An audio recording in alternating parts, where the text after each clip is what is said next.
우리는 야복 강변에서 씨름하는 야곱의 이야기를 살펴보았습니다. 낮에 모든 짐승과 또 종들을 다 강을 건너보내고 밤에는 또 가족까지 다 건너보낸 후 홀로 야복 강가에 있게 되었죠. 근데 그렇게 외롭고 두려운 밤에 하나님이 그를 찾아왔습니다. 그를 찾아오는 하나님의 방식은 완전히 의외였습니다.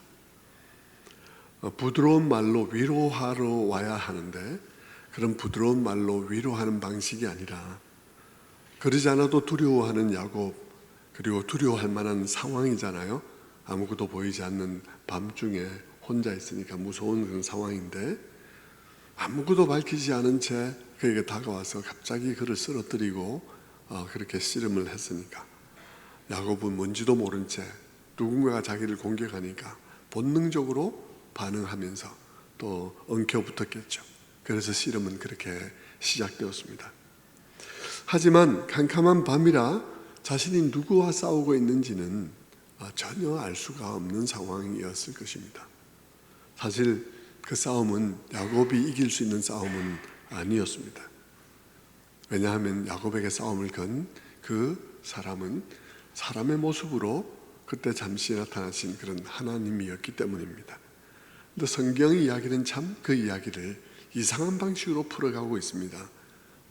뭐 어떤 점이 이상하냐 살펴보면 아예 처음부터 상대가 안 되는 싸움이죠. 상대가 안 되는 씨름인데 그 씨름이 밤새도록 계속되는 거예요. 심지어 25절에 가면 하나님이 자기가 야곱을 이기지 못하는 것을 보시고 야곱의 둔부에다 둔부를 쳐서 그 허벅지 관절이 위골되게 했다라고 말을 하고 있는 것입니다. 그러니까 우리는 이런 본문을 읽을 때마다 마음에 의문이 남게 되죠. 하나님께서 못 이기셨다고 야곱을, 그래서 야곱의 허벅지 뼈를 어긋나게 했다고, 이기지 못해서 그렇게 했다는 말이 이해가 되나, 이 말이 되나 하는 생각을 우리는 하게 되는 것이죠. 사실 말이 안 되죠. 야곱이 씨름한 그 사람이 하나님이 아니라면 말이 되지만 하나님이라면 말이 안 되는 것입니다. 그렇다면 여러분, 이런 이야기들을 우리는 어떻게 보아야 할까? 여기서는 우리는 무엇을 깨닫게 되는 것인가? 성경이 이런 이야기를 실수로 하고 있는 것일까? 하는 생각들을 해봐야 하는 것입니다. 이 말을 우리가 좀 이해하기 위해서는 우리가 어린 자녀와 놀 때를 상상해 볼 수 있습니다. 집안마다 분위기는 좀 다를 수 있겠지만 대개 가정에서 아빠들은 어린 아들들과 씨름을 하며 놀아줄 때가 있습니다. 그때 여러분, 아빠들이 어떻게 씨름을 하나요? 꼬마가 아빠를 이길 수 있나요? 절대 그럴 수는 없죠. 절대 이길 수 없습니다. 그건 처음부터가 확실합니다. 그런데 여러분, 그런 때 씨름은 어떻게 진행됩니까? 의외로 진행되는 거죠. 씨름은 의외로 늘 막상막하로 진행되어지고 늘 엎치락뒤치락 하는데 어느 순간 보면 꼬마가 아빠를 이기는 것처럼 보이는 순간도 있는 거예요. 말도 안 되지만 실제로 그런 일이 일어나는 것입니다. 적어도 아이는 그런 착각을 하게 되죠. 거기서 아빠는 어떻게 싸웁니까? 아이와 힘을 다해서 싸우나요? 아닙니다. 아빠들은 아이와 그렇게 씨름을 할 때 아빠들은 아주 정교하게 힘을 조절을 합니다. 그 아빠들은 그 씨름을 하는 동안에 어떻게 하나요? 그냥 재미로만 하나요? 아이들과 아빠가 그렇게 씨름을 하면서 아빠들은 그런 생각을 합니다. 그 시간을 통해서 어떤 목적을 가지게 되죠. 아이와 친밀감을 다 높이기도 하고 또 아이의 자존심도 높여주려고 하고 또 아이에게 성취감과 또한 자긍심도 약간 자랑의 느낌도 가질 수 있도록 그렇게 아빠가 힘 조절을 하죠. 그래서 어떻게 합니까? 아이가 좌절감을 느끼지 않도록 자기 힘을 조절하고 너무 쉽게 져주면 또 흥미를 잃게 되고 아빠가 져줬다고 말을 하니까 아주 기술적으로 아이들이 그냥 아이들에게 그렇게 주는 것입니다. 그러니까 정말 그 시간에 아이들은 어떡합니까? 정말 자기가 아빠를 이겼다는, 진짜로 이겼다는 아주 뿌듯함을 느끼면서 착각을 가질 수 있을 만큼 아빠들은 자기 힘을 조절해서 아이들과 놀아주는 것입니다. 그리고는 이제 그 아이들과 놀아줄 때 마지막은 어떻게 끝나나요? 마지막은 아빠가 져주는 거로 끝나는 거예요. 아빠들이 막 씨름을 하면서 그래 졌다 그러면서 아빠가 이제 져주죠. 여러분 다 해보셨을 거예요. 특히 아이는 정말 그 씨름이 진짜기 때문에 아이는 힘을 다해서 덤비들죠. 아빠를 이겨 먹으려고 막 난리를 치죠. 그럴수록 아빠는 더 아이고 내가 졌다 이 녀석 내가 졌다 이러면서 져주는 것입니다. 여러분, 우리들이 그렇습니다. 우리들의 아빠가 그랬습니다. 우리가 우리의 자녀에 대해서 그런 세밀함과 힘 조절을 하는 존재라면 하나님이 우리를 상대하실 때 어떻게 하실까요? 여러분은 혹시 하나님이 힘대로 여러분을 대하고 있다고 생각하지 않습니까? 여러분, 하나님을 어떤 하나님으로 생각하세요? 근데 여기에 우리가 가만히 여기를 보면 항상 앞에서도 그랬어요. 사실은 아브라함에게도 그랬고 이삭에게도 그랬고 항상 그랬어요. 여기에 굉장히 뚜렷한 그림으로 우리에게 보여주죠. 바로 그와 같은 일이 우리에게 일어났다는 것입니다. 야곱에게 일어났다는 것이죠. 하나님이 졌다는 것은 힘이 없어서 진 것이 아니라 그분의 속성이 야곱의 간절함을 뿌리칠 수 없었던 거예요. 그의 속성이 야곱의 간절함을 뿌리칠 수 없었던 거죠. 그분의 자비하심과 그분의 인자하심이 야곱의 약함과 그의 간절함을 외면할 수 없었다는 뜻인 것입니다. 그 외에는 하나님이 야곱을 이기지 못했다는 말을 우리는 해석할 수가 없는 거죠. 하나님도 야곱에게 그렇게 하신 거예요. 우리 부모들이 그렇게, 우리가 그렇게 자녀에게 그렇게 하듯 우리의 부모가 우리에게 그렇게 하듯 그렇게 하신 거예요. 여러분, 이 시간 여러분의 하나님을 한번 점검해 보십시오. 여러분에게 하나님은 어떤 분으로 인식되어 있습니까? 이건 굉장히 중요한 거예요. 왜냐하면 여러분이 기도하러 나아갈 때마다, 예배하러 나아갈 때마다, 특별히 고난 중에 기도하러 나아갈 때 여러분이 하나님을 그려보기 때문인 것입니다. 여러분이 어떤 하나님을 그리고 있느냐는 여러분의 기도의 향방을 크게 좌우할 거예요. 여러분에게 하나님은 어떤 분이십니까? 여러분에게 하나님은 그냥 형법, 법조문과 같은 것인가요? 죄 있는 자는 그냥 처벌하기, 죄 있는 자를 처벌하시는 분, 그게 여러분이 전부인가요? 죄 있는 자를 처벌하는 그런 형법, 법조문같이 차가운 분이신가요? 아니면 이처럼 자기 아이와 놀아주는 아빠처럼 그런 인격적인 분이신가요? 아버지의 사랑이 많은 아버지처럼 그런 분이신가요? 여러분에게 하나님은 어떤 분이신가요? 방금 말씀드린 것처럼 하나님에 대한 이미지를 여러분이 어떻게 가지고 있냐는 여러분이 시련 중에 여러분이 하는 기도와 여러분의 태도에 결정적인 영향을 주게 될 것입니다. 그러므로 여러분은 이런 시간을 통해서 여러분이 여러분의 마음속에 하나님을 세밀하게 스케치를 해나가야 되는 것입니다. 설교를 들을 때마다 여러분에게 두세 번의 이 연필 자국이, 하나님의 얼굴을 그리는 연필 자국이 더해지는 것과 같아요. 설교를 들으면서 선 하나를 더 긋고 둘을 더 그어서 그것이 나중에 여러분이 시련 속에서 여러분의 마음속에 기도하러 갈 때 그 하나님으로 여러분의 마음속에 심상으로 그려야 하는 것입니다.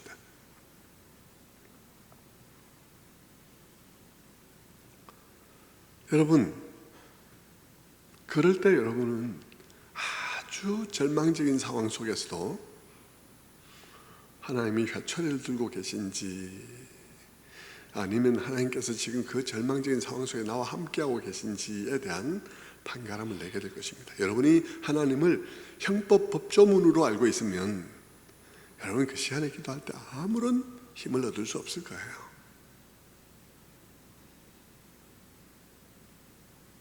여러분이 기도할 때 어떤 하나님을 바라보십니까?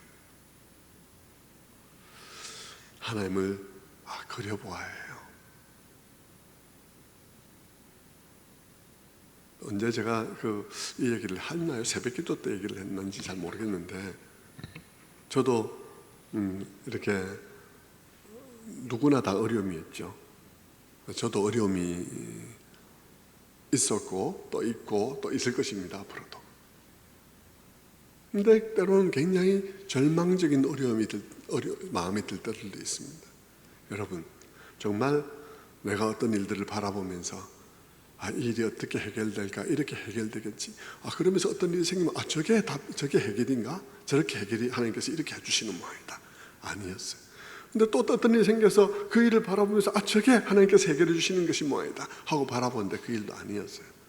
또 이건가 하고 바라봤는데 그것도 아니었어요. 그런데 상황이 절망적인 것처럼 보이고 정말 바닥처럼 보이는 어떤 상황이 내게 닥치면, 여러분이 만약에 하나님에 대해서 어떤 하나님을 여러분이 그리고 있느냐에 따라서 여러분의 태도는 완전히 달라질 것입니다.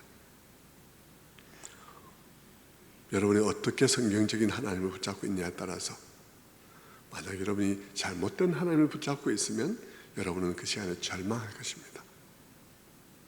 그러나 여러분, 그런 시간에도 여러분이 성경적인 하나님을 믿고 있으면 모든 것이 다 저것도 아니구나, 저것도 아니구나, 저것도 아니구나 하는 사이에 툭 떨어져서 그냥 완전 그냥 아무런 가능성이 없는 것처럼 보이는 그런 때가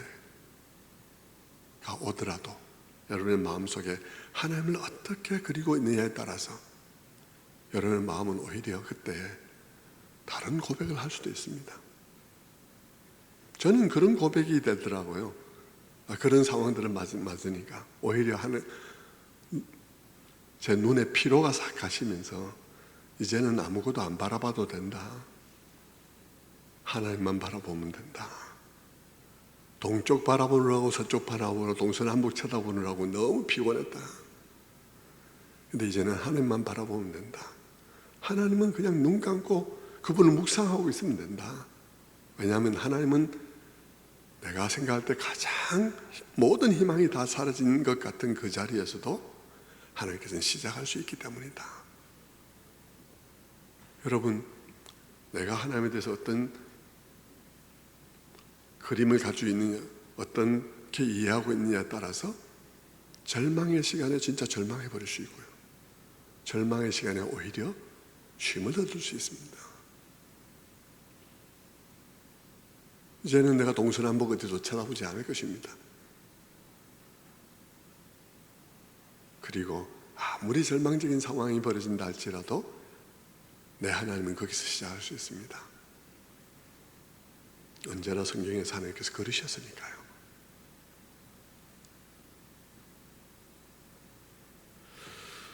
자, 지금도 우리는 하나님에 대한 스케치를 해가고 있어요. 이 시간도 제가 계속 여러분에게 그림을 그려주고 있죠. 우리 오늘 본문도 그렇습니다. 하나님은 어떤 하나님이신가? 오늘 본문은 우리에게 무엇을 보여주고 있나? 하나님은요, 처음 야곱을 찾아오실 때부터도 져주기 위해서 찾아오셨어요. 뭘 보면 아나요? 캄캄한 밤중에 자기의 영광과 신분을 가리고 오셨거든요.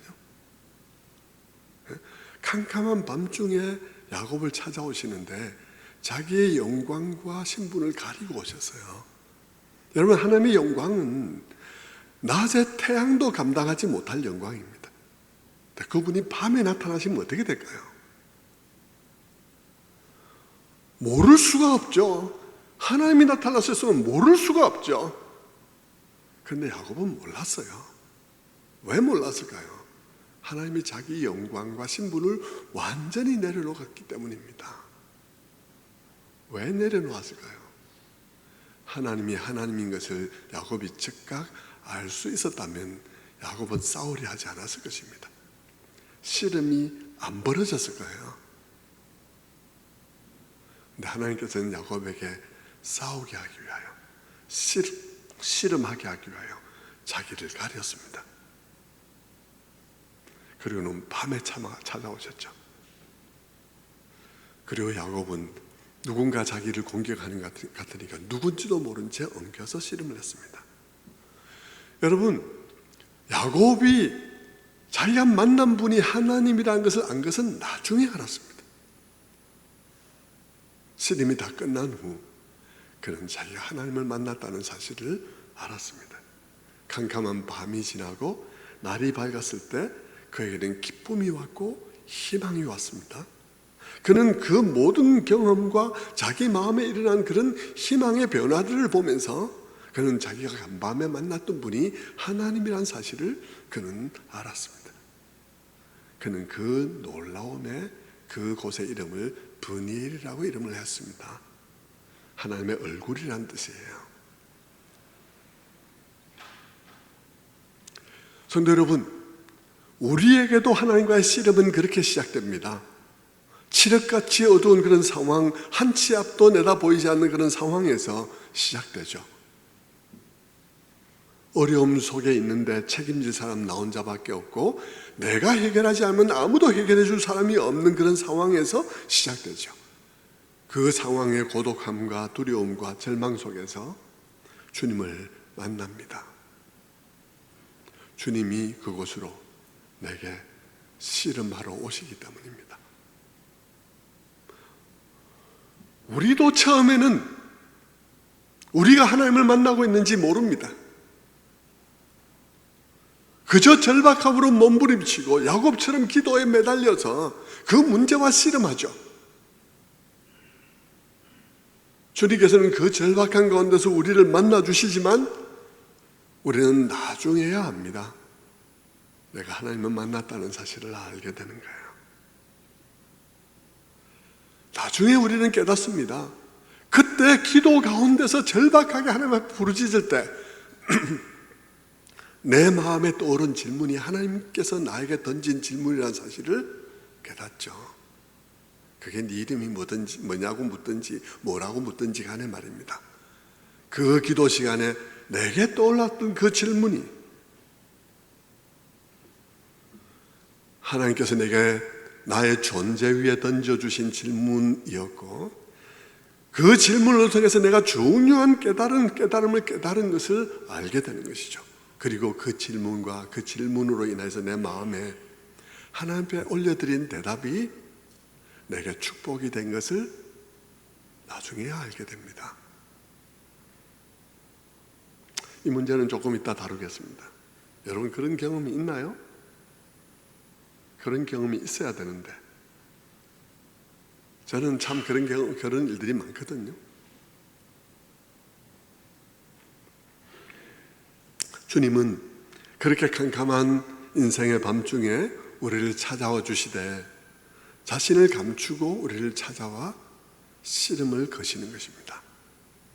우리로 하여금 기도하게 하시고 하나님께 매달리게 하시고 그리고 그 시간을 우리에게 져주는 시간으로 삼으십니다.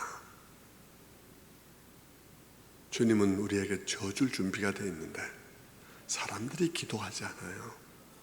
얼마나 자존심이 센지 기도하지 않아요. 절박할 때 절박하게 기도하지 않아요. 얼마나 자기 그냥 자존심 세우면서 그러는지. 여러분, 저 사람들은 저렇게 열심히 신앙생활하고 저렇게 하나님 만났다고 그러는데 나에게는 왜 그런 일이 없나? 생각해 보세요. 그런 식으로 기도하니까 그런 일이 없지.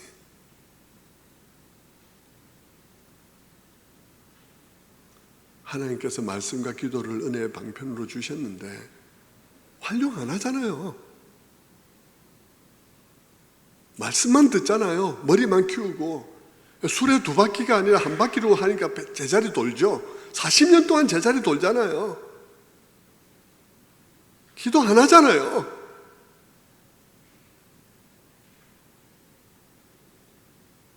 그래가지고 어떻게 앞으로 나아가요? 내가 그렇게 똑똑한데 하나님이 말씀과 기도를 은혜의 방편으로 주셨건 말건 나는 말씀만 듣는데 어떻게 앞으로 가? 못 나가죠. 여러분, 지성적인 기독교인의 문제가 뭡니까? 지성적인 기독교인의 문제가 그것 아닌가요? 내가 좀 배웠다는 것이 기도하지 않게 하는 것. 그래서 내가 배웠다고 머리는 크지만 아무것도 실천되는 거 없고 변화도 없고 문제도 해결되는 거 없고 하나님 만남의 경험도 없고 그런 거죠. 성도 여러분, 하나님께서는 인생의 캄캄한 밤중에 우리를 찾아와 주시되 자신을 감추시고 우리를 찾아와 우리에게 씨름을 거십니다. 우리를 기도하게 하시고 하나님께 매달리게 하시고 그리고는 그 시간을 우리에게 줘주는 시간으로 준비하십니다. 우리를 사실은 이기시는데 줘주는 방식으로 이기십니다. 여러분, 줘주는 방식으로 이기시는 하나님을 곰곰이 묵상하셔야 돼요. 여러분, 그것이 여러분에게 깨달아져야 됩니다. 저는 설명을 드리겠지만 그러나 여러분 자신에게 그것이 깨달아져야 돼요. 그리고 머리로가 아니라 여러분에게 경험되어져야 합니다. 여러분, 줘주는 방식으로 우리를 이기세요. 그 시간 동안, 그 절박한 시간 동안 우리는 절박함으로 인해서 몸부림치며 매달리고 기도하고 기도했다고 생각하고 하나님의 팔을 비틀었다고 생각하지만, 그래서 소나무 뿌리를 뽑았니 어쨌니 하지만 주님은 그 시간을 통해서 우리에게 목적을 이루십니다. 어떤 목적을 이룰까요? 우리가 그 시간을 통해서 자라게 하십니다.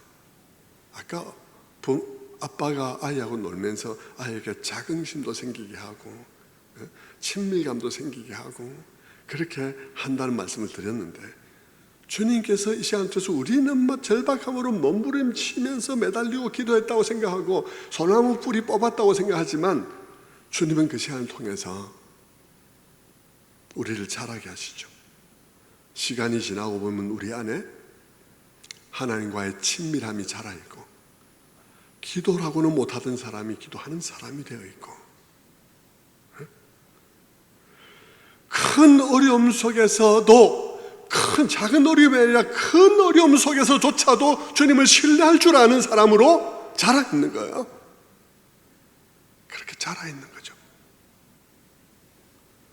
우리 안에 우리의 신앙적 자의식이 자라있습니다. 그렇게 우리 안에는 자람이 일어나는 거예요. 하나님께서 우리에게 저주심으로 우리에게 이기시는 거예요. 겉으로 보면 진 것 같이 팔이 비틀려가지고 우리의 기도를 들어준 것 같은데 실제로는 우리 안에서 성장이 일어나게 하고 친밀감이 일어나게 하고 기도 못하던 사람이 기도하게 하고 이렇게 함으로써 하나님께서 승리하시는 거예요.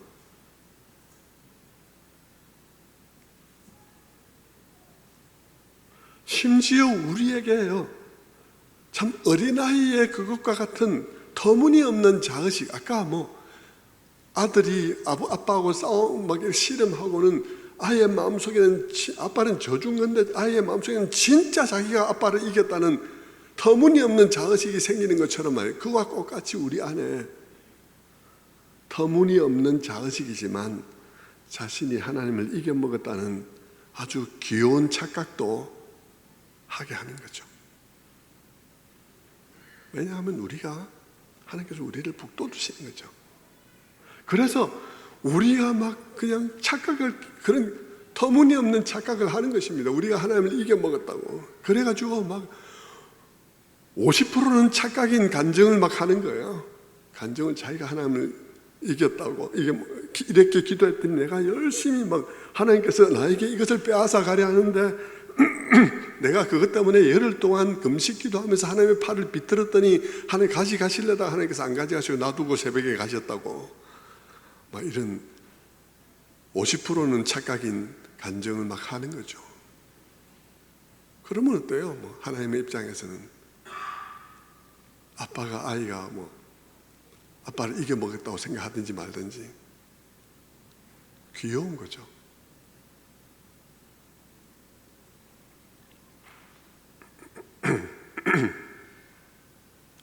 아무튼 여러분, 그렇게 결과적으로 하나님께서 그 시간을 통해서 승리하시는데 우리에게 져주는 방식으로 승리하시는 경우들이 많이 일어나는 거예요.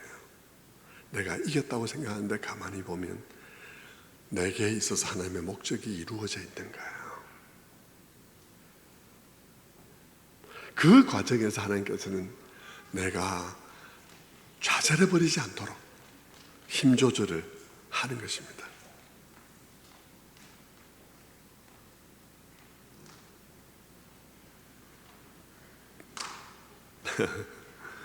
예. 그렇게 우리는 처음에는 이 모든 과정이 일어나는 동안에 우리는 하나님을 만나고 있는 줄을 모릅니다. 우리는 하나님을 만나는 줄 모르고 그저 절박함으로 몸부림치고 기도에 매달리고 그 문제와 씨름하고 그러다가 나중에 알게 되는 거죠. 그때 내가 하나님을 만났다는 거.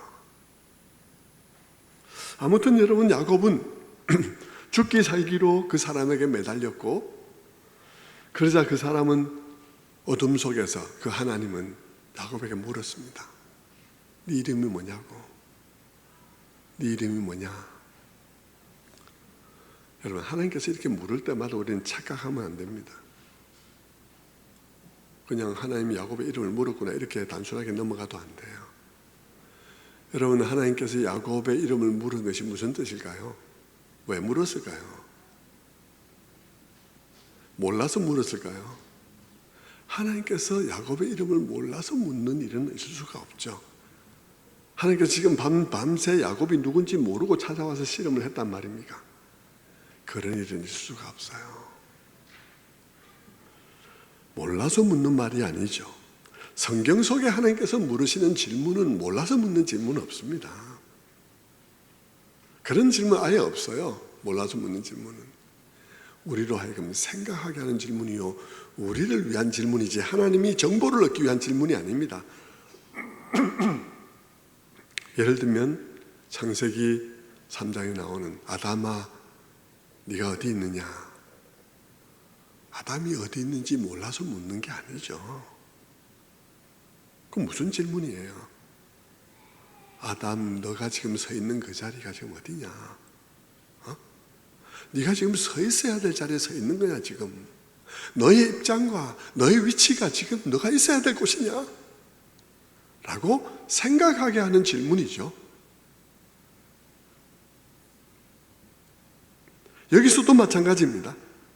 여기서도 네 이름이 뭐냐라는 이 질문은 야곱을 위한 질문이에요. 하나님을 위한 질문이 아니에요.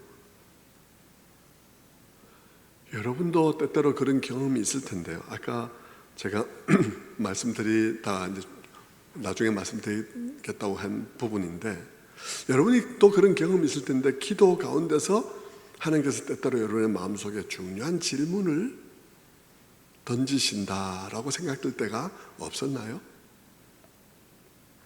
그런 경험들이 있어야 돼요. 여러분이 그런 경험이 없다는 것은 여러분이 너무 통성기도시고 여러분의 기도만 했을 뿐일 때들이 많고요. 그리고 여러분의 기도 시간이 식사기도 정도로 짧을 경우들이 많은 경우에는 그런 일이 없어요. 근데 여러분이 하나님 앞에서 여러분이 아랠 것을 아뢰고 또 그 앞에서 그분의 음성을 듣기 위하여 기다리고 머무르고 그냥 그 앞에 와서 좀 졸리더라도 와서 기도하기를 힘쓰고, 정 졸리면 하나님 좀 자다 갈게요. 하나님 품에서 자다도 가고, 여러분 그렇게 하는 가운데 하나님께서 여러분의 마음이 고요해졌을 때 세미한 음성으로 여러분에게 질문할 때들이 있습니다. 그때 그 질문은 단순한 질문으로 주어지지 않고요, 그것은 엄청난 깨달음의 도구로 사용되어집니다. 나를 위한 질문이에요. 내 마음속에 엄청난 그 대답이 곧 나에게, 거기에 대한 나의 대답이 곧 그 문제에 대한 답이 되는 그런 질문들이 있는 거예요. 그리고 그 하나님께서 내 마음속에 주신 그 질문은 질문이지만 답이 되고, 질문이지만 내게 깨달음을 통해서 해방이 되는 그런 종류의 질문이에요.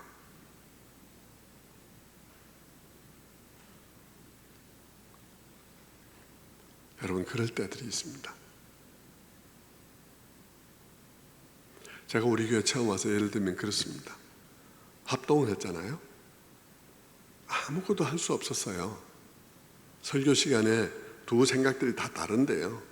신앙생활도 다른 방식으로 해왔고, 그게 다 둘 다 맞는 것이 아닐 경우도 있습니다. 하나만 맞고 하나 틀릴 경우도 있습니다. 하나만 맞고 하나 틀려도 말을 할 수는 없어요. 왜냐하면 그것은 곧 누구를 뭐라 하고 누구를 칭찬하고 하는 일이 되기 때문에 이쪽이든 저쪽이든 얘기를 할 수가 없어요. 그런데 성도들은 서로 다름 때문에 힘겨워하고 때로는 감정적인 갈등도 일어날 수가 있는 상황입니다. 그래서 아무것도 말할 수 없으니까 여러분, 설교가 굉장히 중요해요. 교회를 목회하는 데는. 왜냐하면 설교를 통해서 교회를 이끌어가는 거니까요. 성경 공부반 몇 명 안 와요. 그러니까 설교가 제일 중요하고 설교를 통해서 끌고 가는 것인데, 설교 시간에 정작 그 교회에 필요한 말을 할 수 없다. 그럼 뭘 어떻게 하겠어요? 아무것도 할 수 없습니다. 하나님 앞에 답답한 마음에 기도하다가 눈물이 났어요. 맨날 며칠 하나님 앞에, 하나님 어떻게 하라고요? 이런 상황 속에서 내가 뭐라고 말을 할 것입니까? 정작 말해야 할 것은 말할 수 없고 말 안 해도 되는 것만 말하고 있는 이런 상황, 어떻게 할까요? 신학교 때 배운 하나님의 교회에 관한 여러 가지 이상들, 꿈들, 교회론에 관한 것들 마음속에 막 떠오르는데, 또 신학교 초기니까 자기가 뭔가 할 수 있을 줄 알고 사실은 해봐야 되지도 않는 일들이 태반일 텐데, 어쨌든 간에 꿈도 있고 그럴 텐데 하나님 앞에 눈물을 흘리면서 마치 이런 상황 때문에 아무것도 할 수 없는 것처럼 눈물을 흘리면서, 하나님 아무것도 할 수 없네요. 뭐 어떻게 하라고요? 아무런 꿈도 꿀 수 없네요. 기도하는데 하나님께서 제 마음속에 질문하셨어요. 네 꿈이 뭔데? 네 꿈이 뭔데? 그런데요, 그 질문을 받고 하나님 앞에 대답을 하려는데 대답이 요만큼 올라왔는데 말을 할 수가 없더라고요. 왜냐하면 내가 신학을 배워서 내가 꾼 꿈은 하나님이 꾸고 있는 꿈 앞에는 아무것도 아니기 때문입니다. 그분이 우리 교회를 위해서 하시고자 하는 일, 그분이 가지고 있는 시간 스케줄 앞에 내가 신학교에서 뭘 배웠는데요, 교회는 이런 거라던데요, 이런 교회가 되고 싶은데요. 그런데 하나님께서 네 꿈이 뭔데? 네 꿈이 내가 이루고자 하는 일 앞에 네 꿈이 뭔데? 라고 묻는 거죠. 저는 아무 얘기를 못했습니다.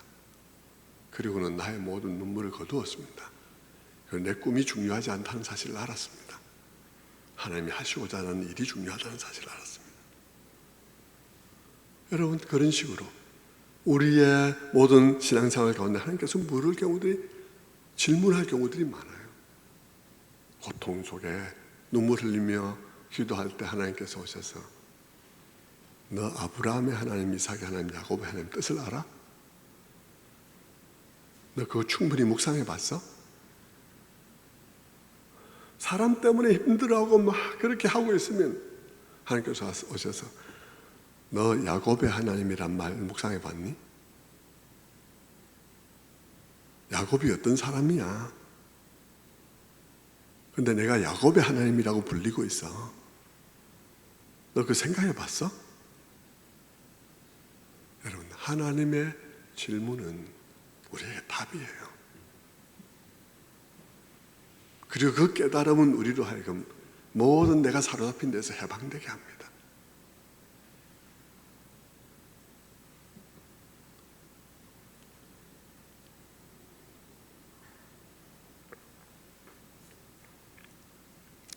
야곱에게 이 질문도 그런 거예요. 네 이름이 뭐냐?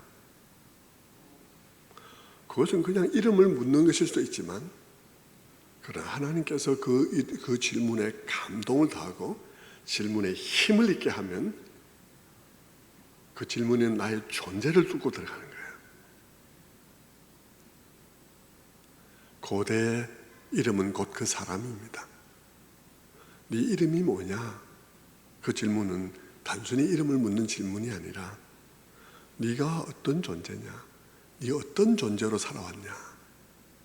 라고 묻는 질문이 되는 것이죠. 그것은 깨달음을 일으키는 질문으로서 그의 삶을 돌아보게 했을 것입니다. 그 순간 마치 우리가 하나님 앞에 질문 받을 때 생각하는 것처럼. 왜냐하면 그는 평생 발꿈치를 잡는 자로서의 야곱이었고, 남과 그렇게 발꿈치를 잡고 내가 이기려고 애를 쓰는 그런 과정 속에서 그는 속이는 자였습니다.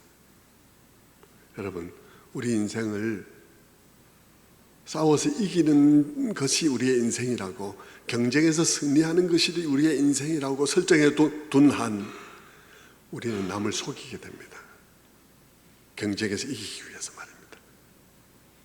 그는 평생 경쟁에서 승리하는 것이 인생이라고 생각했습니다. 날 때부터도 형의 발꿈치를 잡는 모양으로 태어났고, 그래서 그는 평생 남을 속이는 삶을 살았죠. 그는 연기하면서 살아왔습니다. 필요하면 그는 애서의 연기를 했습니다. 아버지가 그에게 너가 진짜 애서냐? 참 이상하다. 너의 목소리는 야곱인데 어떻게 손은 에서냐? 라고 너 진짜 에서냐고 물을 때도 그는 태연하게 에서임을 주장했습니다. 뭘 의미하는 것입니까? 아버지 앞에서 그와 같이 에서의 연기를 할 수 있는 그가 한 번만 그렇게 인생을 살았겠습니까? 그것은 그가 인생을 살아가면서 중요한 이해관계가 걸린 순간마다 그는 에서로든 또 누구로든 카멜레온처럼 그렇게 모습을 변하면서 살아왔다는 것을 의미하는 것이죠.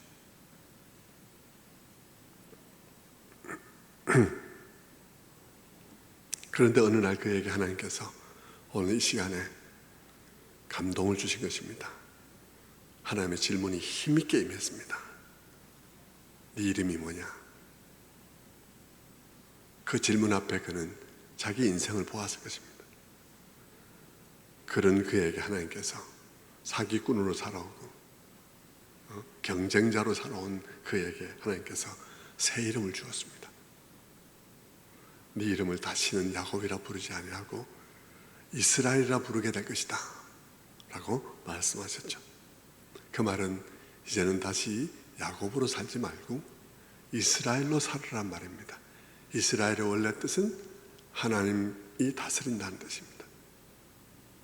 그런데 여기서는 하나님과 사람과 겨루어 이겼다는 뜻이라고 성경은 기록하고 있어요. 그런 뜻에서 그렇게 말씀하셨다고 말하고 있는 것이죠. 여러분, 새 이름을 주셨다는 것은 새로운 존재로 살게 하겠다는 뜻입니다. 신약으로 말하자면 우리가 새로운 피조물이 된다는 것이요, 우리에게 그리스도인이라는 이름이 새롭게 주어진 것과 같습니다. 야곱도 단순한 모태신앙이 아니라 이제는 자기 고백적인 신앙인이 되게 하신다는 말씀이죠.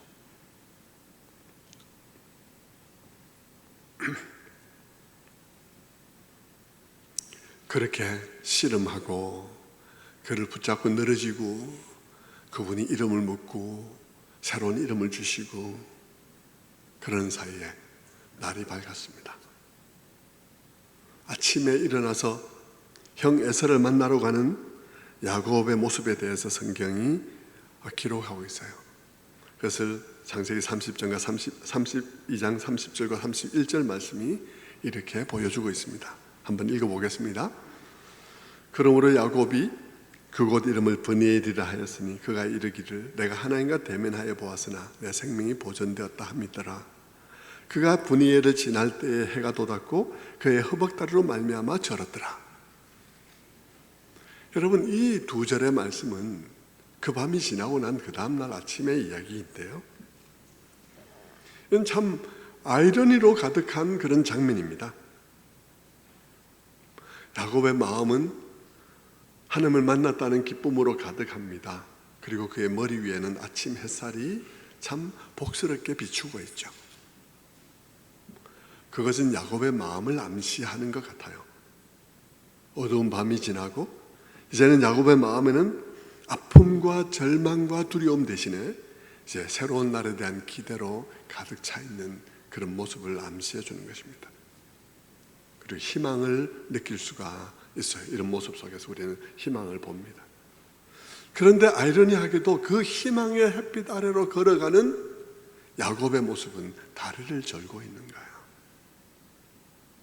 다리를 절고 있어요. 그 다리를 저는 것은 간밤에 하나님께서 그를 만지신 흔적입니다. 그가 평생토록 그가 하나님을 만난 그 기억을 지니고 살아갈 하나님께서 만지신 흔적이죠. 여러분, 하나님께서 우리를 만지신 흔적은 여러 가지 모양으로 나타날 수 있을 것입니다. 획이라 해서는 안 될게요. 하나님께서 만지시면 허벅지가 위골된다든지 이런 획이라고 정령화시켜서는 안 됩니다. 여러 가지가 일어날 수 있겠죠. 야곱에게는 하나님께서 만지신 흔적이 절름절름 걷는 것으로 남았습니다. 불편함과 절름거림이죠. 머리 위에는 축복의 햇살이 내리쬐는데 그 아래를 절며 형 에서를 향해서 나아가는 야곱의 모습은 참 아이러니이죠. 성도 여러분, 정형화할 일은 아니지만 그러나 많은 경우 하나님께서는 우리에게 약함을 축복으로 주실 때들이 있습니다. 약함을 축복으로 주실 경우도 있습니다. 왜요? 왜 그런 일이 일어날까요? 왜 약함이 축복이 될 수 있을까요? 야곱의 경우를 한번 생각해 보십시다. 야곱은 평생 자기 자신의 꾀를 의지해서 경쟁을 통해서 살아온 사람입니다. 그것은 그의 뼛속에 새겨진 태생적인 기질이요, 그의 인생관입니다. 그런 그가 지금 하나님 앞에 결사적으로 매달려 기도하고 있습니다. 무언가 해결되기 원하죠. 그런데 여러분, 우리는 어떤 절박한 문제가 생기고 내 인생에 나의 잘못된 판단과 선택 때문에 일어난 꼬인 나의 인생 때문에 하나님 앞에 엎드려 기도할 때 우리가 바라는 바는 뭔가요? 우리는 늘 바라기를 그렇게 바랍니다. 아무 일 일어나지 않고 아무 잘못하지 않은 것처럼 모든 게 잘 되기를 바랍니다.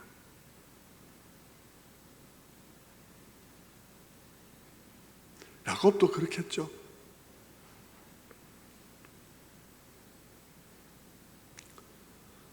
그런데 여러분, 그렇게 쉽게 문제가 해결되면 어떻게 될까요? 야곱이 하나님을 의지하게 될까요? 야곱이 하나님을 계속해서 바라보게 될까요? 아니면 문제가 해결되면 문제가 해결될 때 땡큐하고 정말 잠시 감사하지만 그가 다시 야곱으로 돌아갈까요? 여러분의 경험은 어떻습니까? 여러분이 알고 있습니다. 여러분의 경험이 어떠셨어요? 여러분, 야곱이 지금 그 땅으로 들어가면서 그가 지금 알아야 될 것은 뭐냐 그러면, 나의 진정한 복은 단순히 문제 해결이 아니고 그때그때 문제를 해결한 받는 게 아니고 나의 진정한 복은 하나님 자신이다. 그것을 그가 깨닫는 일이 지금 중요해요. 근데 우리는 종종 그것을 깨닫지 못합니다. 그래서 지금 우리의 난관 속에서 결사적으로 기도하지만 문제가 풀리면 우리는 땡큐 하고는 감상금 한번 드리고는 옛 삶으로 돌아갑니다. 하나님이 나의 복이라는 고백 위에서 살아가지 않습니다. 그 하나님은 나의 문제 해결을 위해서 또다시 동원될 뿐이에요. 야곱도 그랬을 거예요. 결사적으로 매달리지만, 그러나 야곱이 원하는 것은 단순히 내일의 안전이요, 또 형 에서를 만났을 때 모든 문제가 해결되는 것입니다. 그리고 그 문제가 해결되면 그는 다시 야곱으로 서서히 돌아가게 될 것입니다.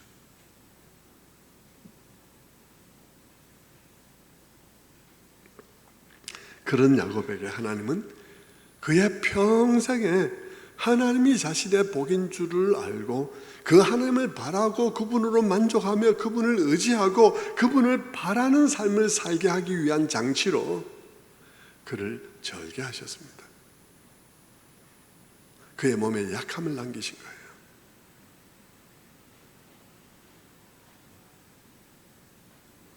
그런데 그 약함이 그에게는 복이 되는 것입니다.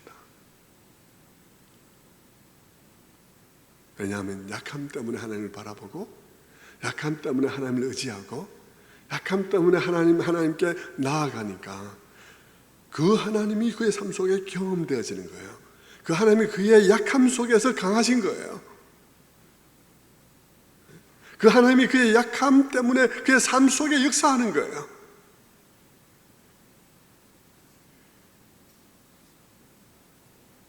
그런데 단순히 문제만 해결하고 돌아가고 다시 서서히 자기 자신으로 돌아가면 그렇지 못한 거예요. 하나님께서는 야곱의 삶 속에 더 깊이 더 풍성하게 거하게 하기 위하여 그에게 약함을 주셨습니다.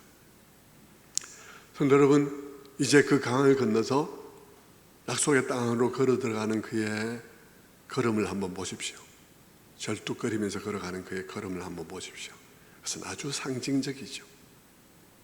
그가 약속의 땅에 다시 발을 들여놓고 도망갈 때는 막 뛰어서 도망갔습니다. 근데 돌아올 때 그가 그 약속의 땅에 강을 건너서 들여놓는 그 첫 발자국을 보십시오. 어떻게 걷고 있나요? 절뚝거리면서 걷고 있습니다. 그것은 그가 가나안 땅에서 살아가야 할 삶을 상징적으로 보여주는 거예요. 어떤 삶입니까? 그는 형 에사 앞에서 도망갈 수도 없고요, 싸울 수도 없습니다. 하나님의 은혜만 바랄 수밖에 없습니다.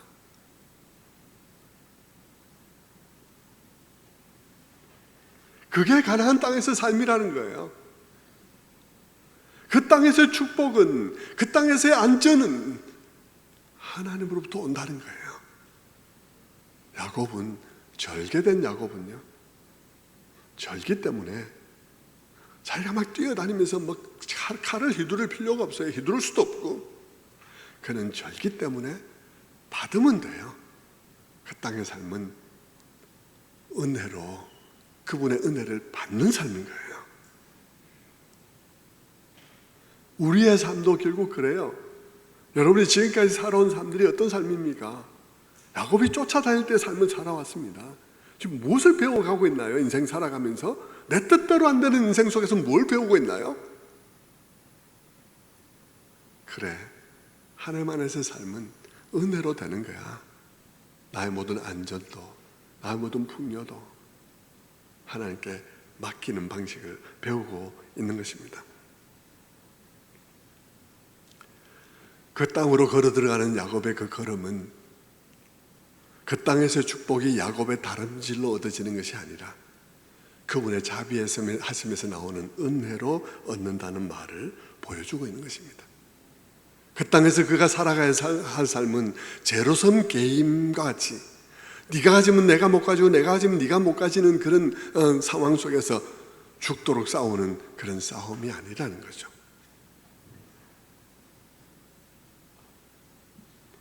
오늘 당장 만날 에서도 그렇습니다. 에서를 만나면서 절렁거리면서 나아가는 야곱을 생각해 보십시오. 에서 앞에서 그는 도망갈 수도 없고 싸울 수도 없습니다. 모든 것을 하나님께 맡길 수밖에 없어요.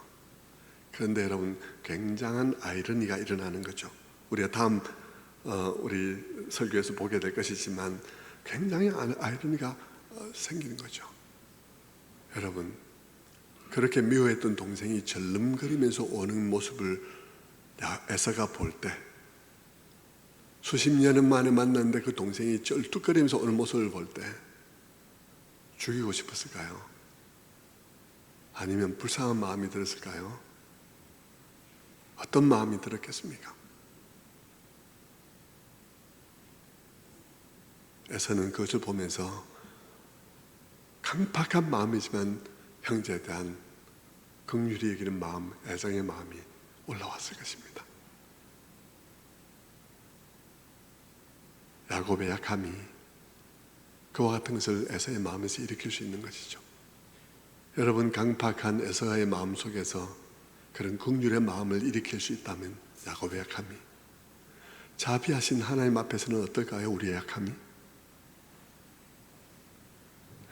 우리의 약함을 가지고 하나님 앞에 우리가 나아간다면 하나님께서는 우리를 어떻게 보실까요?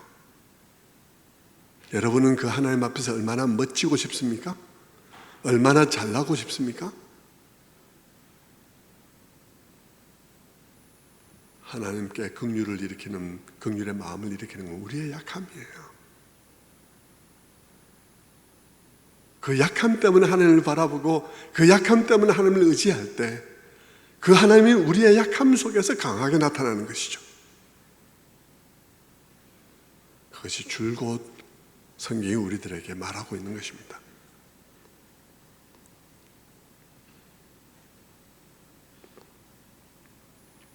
하나님의 방식은 참 아름다운 거예요.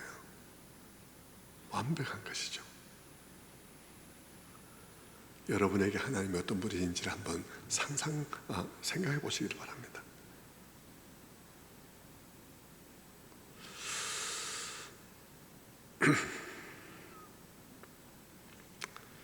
자, 시간이 좀 갔는데 요만큼 떼놓으면 정말 중요한 얘기를 다음에 또 하기도 그렇지 않을까 하는 생각이 드네요.